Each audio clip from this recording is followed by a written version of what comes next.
Le sac à dos de Jason heurta le sol dans un bruit sourd, mais la douleur qui transperçait sa poitrine était bien plus intense. Expulsé simplement parce qu'il était fils d'agriculteur, les mots glaciaux du directeur Ramirez résonnaient encore dans son esprit. Cette école est réservée aux familles respectables. Tu n'as pas ta place ici. Qui aurait pu imaginer qu'en moins de 24 heures, un hélicoptère présidentiel atterrirait devant cette même école qu'il avait rejetée, et que le président en personne viendrait défier ceux qui l'avaient humilié. Ce qui va suivre n'est pas qu'une simple histoire de revanche. C'est le récit d'une rencontre qui changera à jamais le destin d'un jeune homme ordinaire et prouvera que parfois, la justice arrive de la façon la plus spectaculaire et inattendue. Jason serrait son sac à dos contre sa poitrine tandis qu'il attendait à l'extérieur du bureau du directeur, son cœur battant à tout rompre. Il ne s'était jamais senti aussi humilié de toute sa vie.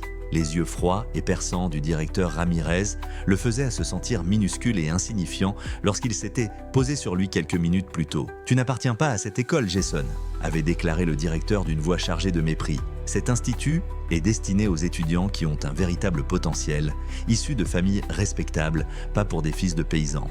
Avant de continuer cette histoire qui va vous émouvoir et vous inspirer, prenez une seconde pour vous abonner et activer la cloche de notification.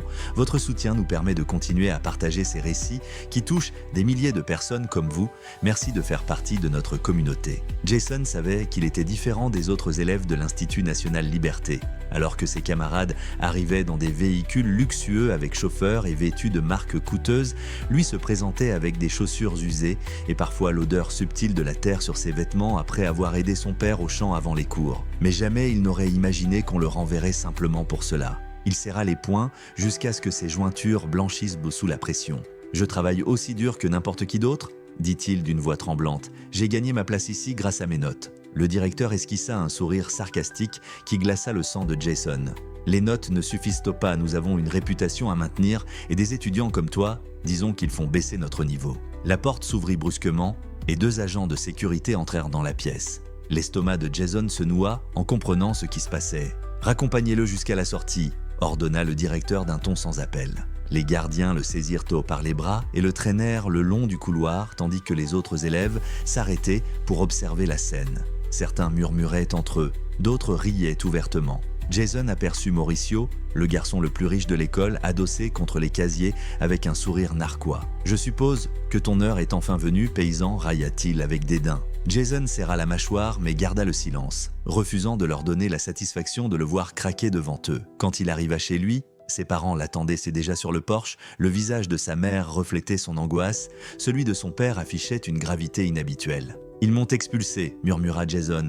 la gorge serrée par l'émotion contenue. Sa mère porta ses mains à sa bouche pour étouffer un sanglot, tandis que son père poussait un profond soupir avant de l'enlacer fermement. « Nous trouverons une solution, fils », affirma-t-il. Mais Jason perçut clairement l'incertitude dans sa voix. Cette nuit-là, allongé sur son lit, les yeux fixés au plafond, Jason sentit la colère et la honte lui brûler la poitrine.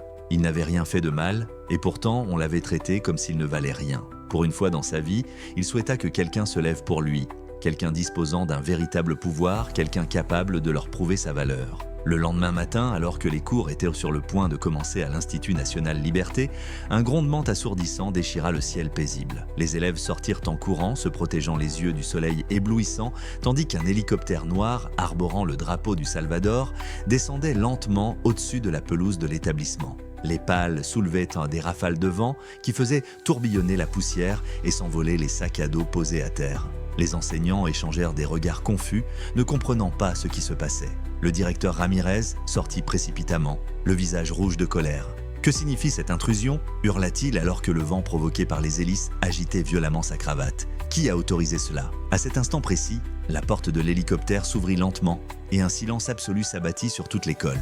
Élèves et professeurs restèrent figés, tandis que les puissantes pales continuaient d'envoyer des bourrasques dans toute la cour. Certains élèves se protégèrent le visage de la poussière soulevée. D'autres sortaient frénétiquement leur téléphone pour filmer cette scène extraordinaire. Un homme descendit de l'appareil, sa simple présence imposant un silence respectueux. Il était grand, vêtu d'un costume sombre parfaitement taillé. Ses chaussures brillaient comme si elles venaient d'être cirées, et ses lunettes de soleil reflétaient les visages stupéfaits des spectateurs. Derrière lui, suivirent 2 autres hommes également en costume, l'air grave et le regard impénétrable. Mais ce qui paralysa véritablement l'assistance fut l'écusson national peint sur le flanc de l'hélicoptère avec l'inscription claire et lisible « Présidence de la République du Salvador ». Les murmures se transformèrent rapidement en exclamations étouffées. Cet homme n'était autre que le président Nayib Bukele lui-même, l'une des figures les plus influentes et médiatiques du pays. La colère du directeur Ramirez se métamorphosa instantanément en une nervosité palpable. Il rajusta fébrilement le nœud de sa cravate et s'avança d'un pas hésitant. « Président Bukele, quelle surprise inattendue, en quoi pouvons-nous vous être utiles ?» Bukele ne répondit pas immédiatement, retirant lentement ses lunettes de soleil tout en scrutant la cour d'un regard perçant. « Je suis ici pour Jason Miller », déclara-t-il finalement d'une voix ferme et claire qui résonna comme un coup de tonnerre. Le nom frappa les oreilles de tous les présents comme une détonation. Jason, le fils d'agriculteur dont il s'était moqué la veille, celui-là même qui avait été expulsé sans ménagement. Le directeur Ramirez cligna des yeux, complètement déstabilisé par cette déclaration. « Ah Jason, oui, eh bien, monsieur le président, je crains qu'il ne soit plus élève de notre institution. » Les yeux de Bukele se plissèrent dangereusement et son ton devint plus grave encore. « Je suis au courant, c'est précisément pour cette raison que je suis venu. » Pendant ce temps, à des kilomètres de là, Jason venait tout juste de se réveiller lorsqu'un bruit familier mais totalement inattendu fit vibrer les murs de sa modeste maison. C'était le grondement caractéristique d'un hélicoptère qui semblait se rapprocher. La maison entière trembla légèrement sous l'impact sonore des pales. Jason se redressa brusquement dans son lit, le cœur battant à tout rompre. Qui au monde viendrait en hélicoptère dans ce petit village rural ? Son père se tenait déjà sur le seuil de la porte, le visage blême de stupéfaction.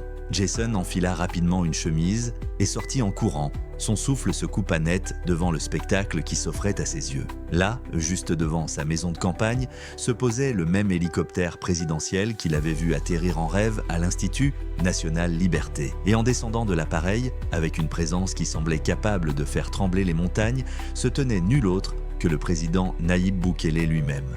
La mère de Jason s'agrippa au bras de son mari, sa voix à peine audible sous le choc. « C'est le président Bukele. » Jason pouvait à peine respirer tant la situation lui paraissait irréelle. Le chef de l'État le fixa droit dans les yeux, tout en avançant dans sa direction d'un pas assuré. Jason resta immobile, littéralement paralysé par cette apparition surréaliste.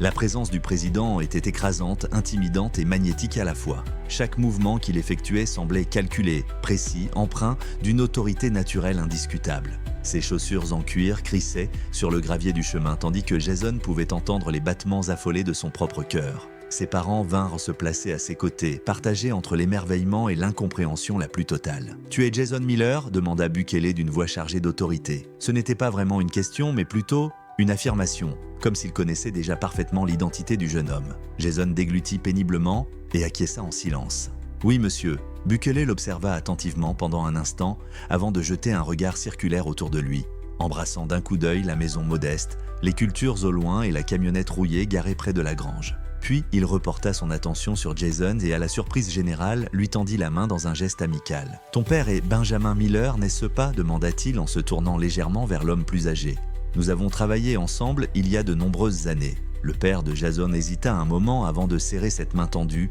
encore sous le choc de cette visite extraordinaire. « Oui, monsieur, j'ai participé à l'un de vos premiers projets agricoles quand j'étais jeune. » Bukele hocha légèrement la tête puis poursuivit. « D'après ce que j'ai compris, ton fils a été expulsé de l'Institut Liberté hier. » Jason sentit son estomac se nouer à l'évocation de cet événement humiliant, la honte revenant le submerger comme une vague. Il baissa les yeux, la mâchoire crispée par l'émotion. « Oui, » admit-il, à voix basse. L'expression du président demeura impassible, son ton resta ferme, mais bienveillant. « Raconte-moi exactement ce qui s'est passé. »